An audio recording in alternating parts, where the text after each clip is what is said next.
Hello everyone, this is Cameron's on, and today we're going to be playing Beaconpines. Now, if you remember last time, Rolo went missing and we have no idea where he is, so we are going to check out the library. I honestly love this game so much. I hope you guys are enjoying watching me play through it, because honestly, I just love it.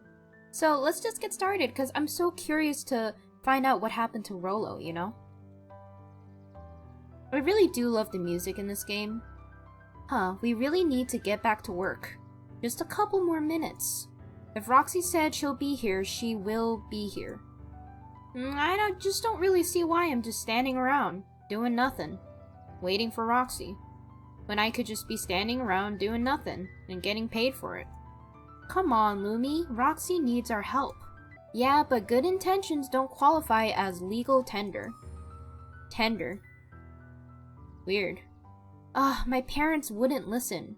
No offense, but isn't Rolo always getting into trouble? Well, he usually at least comes home, doesn't he? Well, something feels different this time. What can we do to help? We need to check where the adults aren't. So I guess it's up to us to check the Weep Wood.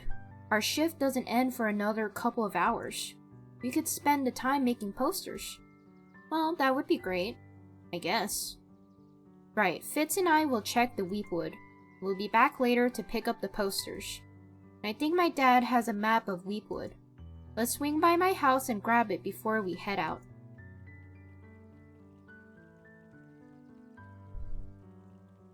Man, this is honestly really concerning. What is this? What is this about a missing child? I must stress that the situation is completely under control. It all just seems so terrible. And you're sure there's nothing we can do to help? Nonsense. Young Mr. Cotter will turn up safe and sound, I am certain. Just focus on settling in. I trust my sister has supplied you with suitable lodging? Oh, my yes, Miss Valentine has more than accommodating. We're just telling our daughter, Beck, that... Okay. Now where did she run off to? Okay then. I don't really know what to feel about this. Hey Luca, what's up? You haven't seen Rolo around recently, have you? He doesn't come around here much. Not since that they made a rule that he can only order decaf. Yeah, that sounds about right. Rolo definitely does not need caffeine. His eyes went wide in disbelief. What do you mean, vanished? That's impossible. Oh my. He doesn't even see the danger he's in. Well then. Oh, hello, who are you? Hey, Yusin. History Museum. It's laughable, really. Did you happen to see Rolo in there? No, just a shadow of a family, clinging to a town, clinging on to the past. Feel free to check for yourself, but don't expect to have your mind blown. Oh, there's actually people there? I'm gonna smack the shit out of this watermelon. Lovely. Hey Griffin, has Rolo been by? Haven't seen him all day. I'm sure he'll show up safe and sound. When he does, tell him that there's a strawberry chocolate double scoop waiting for him. On the house. He'll like that. Aw, I think that sounds really nice. Alright, well, I guess we'll just try out the History Museum. I'm curious what's in there. He said a family? Sharper Valentine, a celebration of excellence. We all know Beaconpines is a great town. What you may not know is great towns grow from mighty roots. Is it about Valentines? The story of Beaconpines without telling the story of one Sharper Valentine. Ah, of course. Young Sharper's keen intellect and strong moral fiber led to a grand vision. A vision of a community dedicated to a better tomorrow. In his own words, this feels like propaganda. But it requires a singular mind to harness it. Lucky for us, he decided to grow that vision here in Beaconpines. And how does one grow a better tomorrow? With fertilizer, of course. Valentine's Fertilizer Company became the lifeblood of a town yearning for purpose. But then tragedy struck. A scientific experiment gone wrong. An accident which took Sharper away from us far too soon. Oh. To this day, we struggle to pick up the pieces. But one foul harvest isn't enough to stop the people of Beacon Pines. The spirit of Sharper Valentine lives on. It lives in the hearts of everyone with a dream for a better tomorrow. Together, we will follow his example and grow a bountiful future. Paid for by the Valentine family and the Valentine Fertilizer Capital Remembrance Fund. Ah, of course. Yeah, that kind of sucked. That was unhelpful. Yeah, it kind of was. I guess we should leave.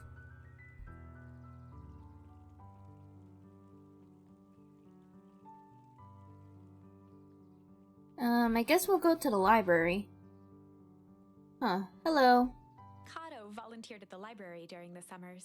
He wasn't very social, so he'd dedicate each summer to becoming an expert in a single subject, making him a reliable source of very particular knowledge. Well, I think that sounds cool. If you were to ask Kato something he didn't know, he'd escape into the dusty old bookshelves and return with just the right thing. Aw. Hey, Kato. Was lost in his reading. Luca crooked his neck to see the title.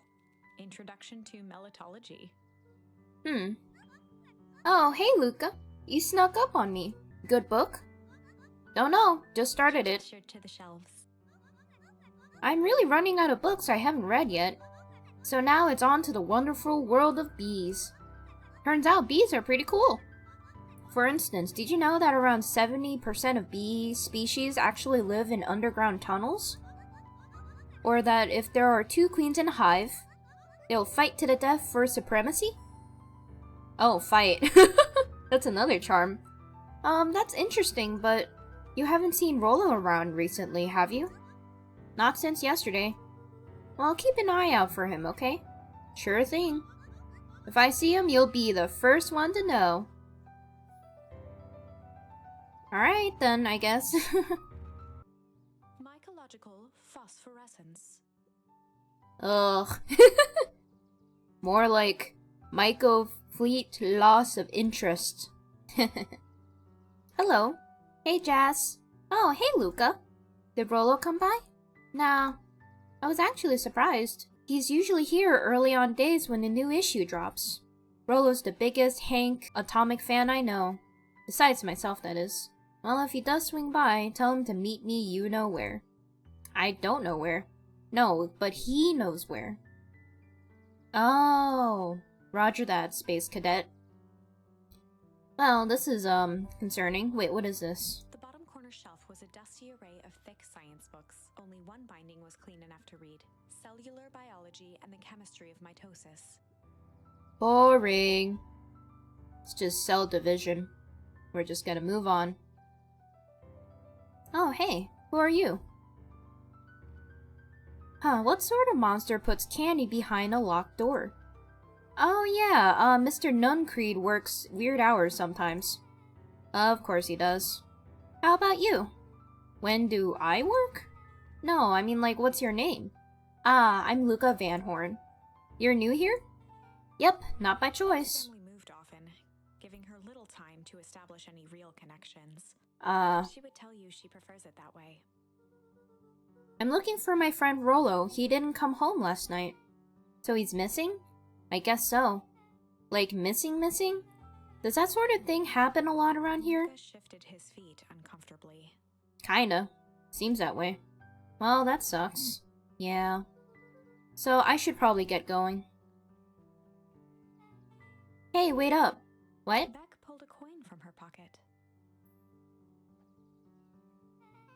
I'm coming with you. What? So says the unlucky penny. Unlucky? Yeah, well, technically it lands on heads. Leave this kid to find his friend alone. But I always do the opposite. Oh, that's kind of like me and Rollo. I guess Rollo is my unlucky penny. That settles it. A person should never be without their unlucky penny. Let's go find him. Aw, I got a new little friend. The name's Beck. Pleasure to meet you, Beck. I suppose I could use some help.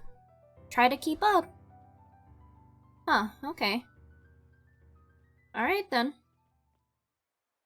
What's up? Joey, have you seen Rollo around? Nah, sorry, Luca. I've had my eyes in the dirt looking for beetles. Can't seem to find any. He never came home last night. Do you think it's because it's colder than normal? I don't really see what that has to do with Rollo. No, the beetles. Do you think temperature confused their circadian rhythm or something?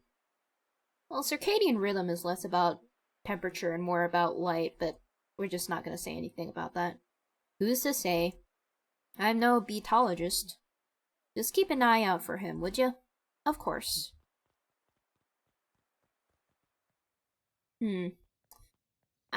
I'm just gonna go into the woods. It's probably a bad idea. Oh. Huh. That's new. Dang, they boarded the way in. Interesting. Can I break it? I guess not. Try to go this way. Huh. Yeah, that's concerning. Luca felt a chill as he approached Beck. Her eyes were locked on the strange green liquid. The nearby grass was coated in a fine layer of frost. Is this sort of thing normal around here? Because puddles of glowing ooze are definitely what I expected from this place. I have no idea what that stuff is. Well, the next obvious step is science. What does science suggest? Poke it with a stick. Luca watched as Beck dipped a broken tree branch into the goo. Beck's eyes widened as flowers grew from the dead wood. What? First small buds, which quickly bloomed into vibrant petals. Okay, that's weird. Probably fertilizer? Is this how they make their shit? What the? Cool. As quickly as they had grown, the flowers began to shrivel and turn gray. Oh. Beck dropped the stick with a grunt of disgust. Okay. So the science tells us that this gunk is weird as hell. Yeah, it seems dangerous. Wait. Hey Tish, look what the cat dragged in. Did you really have to say that? Yep. I don't have time for this right now, Iggy. Aw, don't say things like that, it hurts Tish's feelings. Ain't that right, Tish? Yep. She looks fine to me. Why, hello, I don't think we have been properly introduced. Iggy's the name, that is my compatriot Tish. Yep. You've probably heard of us. Can't say that I have. I'll forgive you just this once, on account of you being new around here. Why don't you just hang out with this dude? Oh, he seems pretty alright. Iggy, why do you have to be so... you? Has he even told you that his parents skipped out on him? Shut up. It's true, they got tired of his having such a pathetic kid and left him. Iggy, I'm only gonna say this one time. Don't talk about my family. Ha ha ha, well who's grown a backbone now that a girl's around? First his pops croaked, and his mom finally couldn't take it anymore and bounced.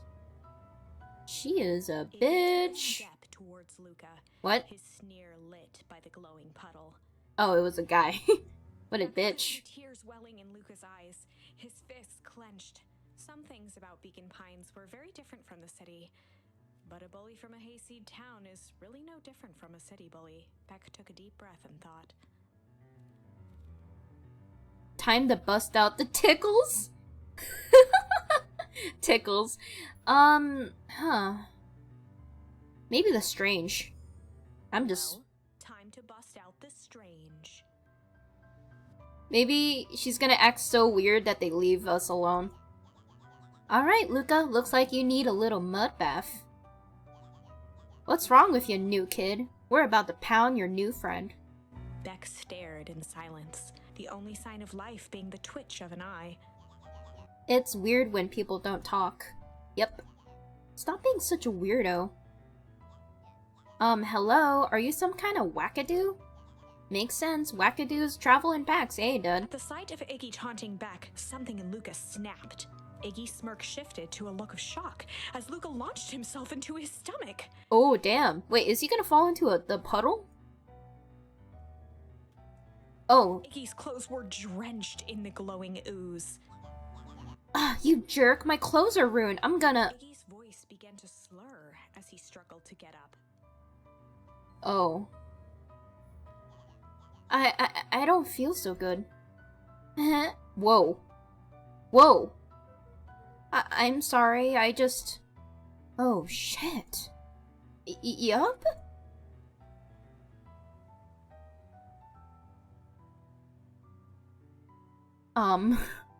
Did you see that?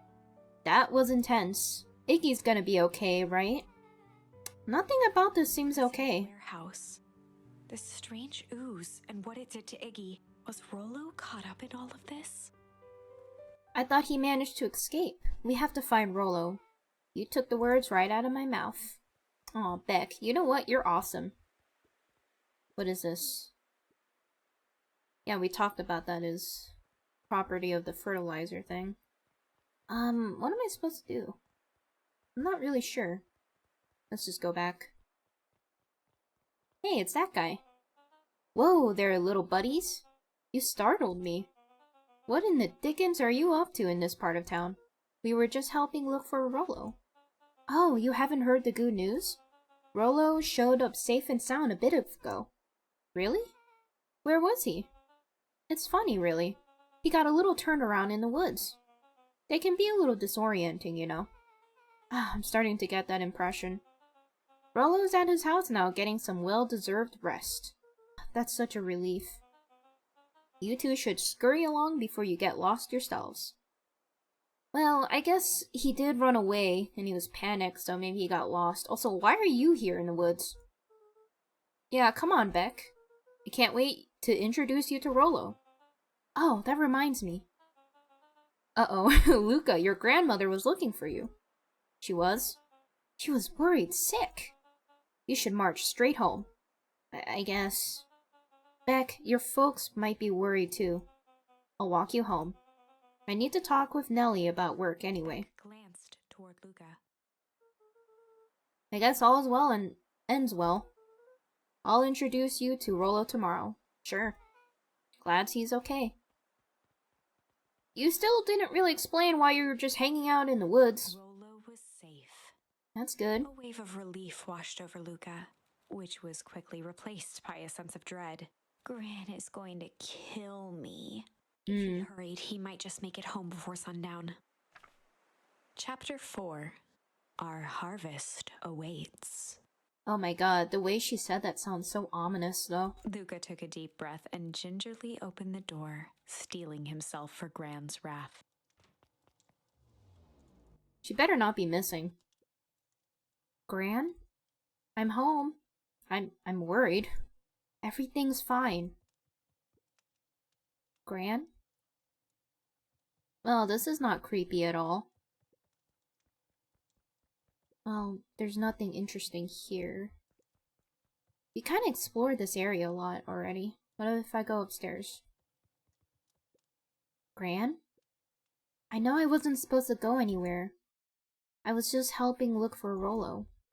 I'm starting to think... She was worried about him. I figured you wouldn't mind if I helped look for him. It turned out Rollo is safe and sound. I'm kinda scared. The silence is unsettling. I don't know what to feel. Okay, I guess I should check upstairs.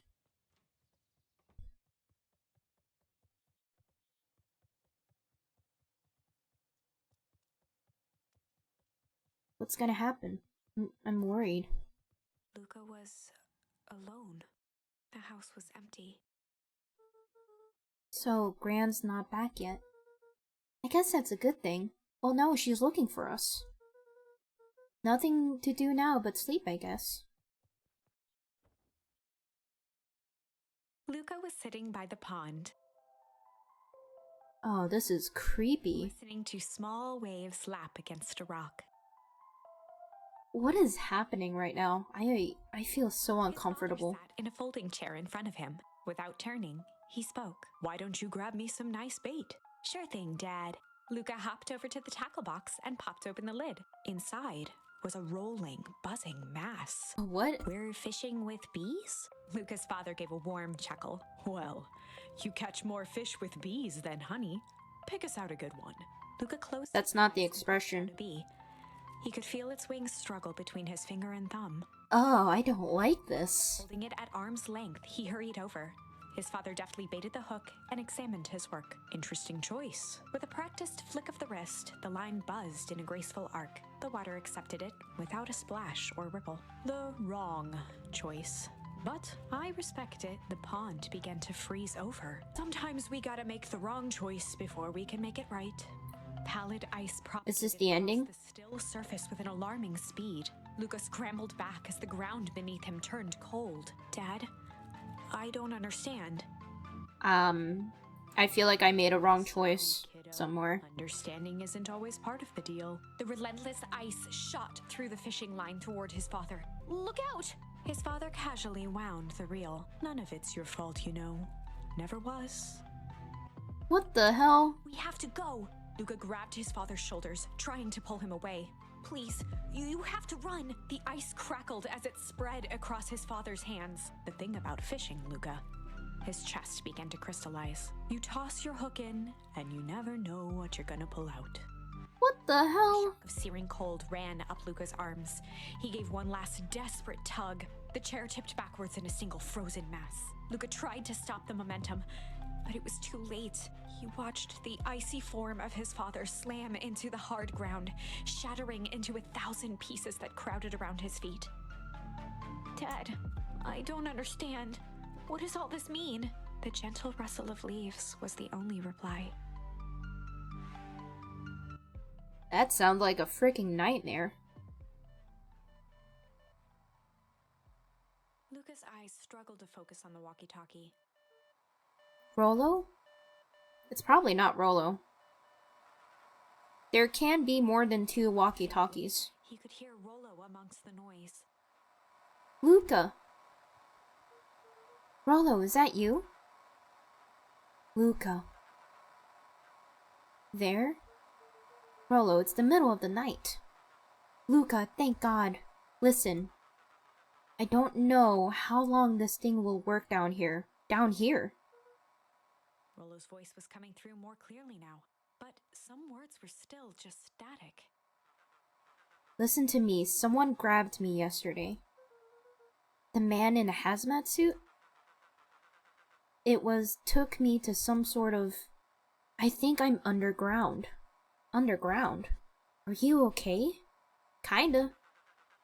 Seems more interested in, for now at least. Mr. Kerr said you made it back home safe.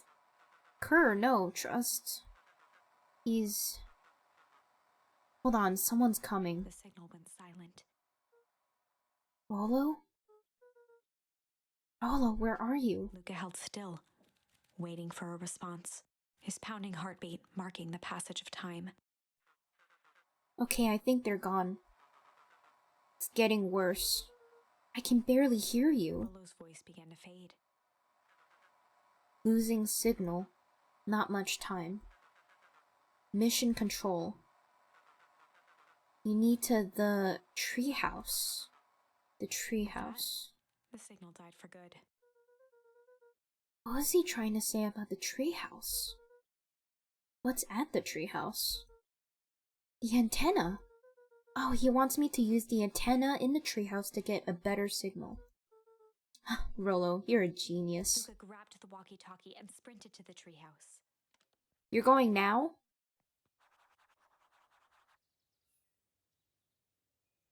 Wow, that was a lot of things that happened. Okay, so we are actually out of time for this episode. I'm so sorry to leave it on a cliffhanger, but my God, I gotta know what's happening to Rollo. And it's so weird. I did say that it was weird that Mr. Kerr is the one who told us that Rollo was fine, but like, why was he in the woods? It was kind of weird.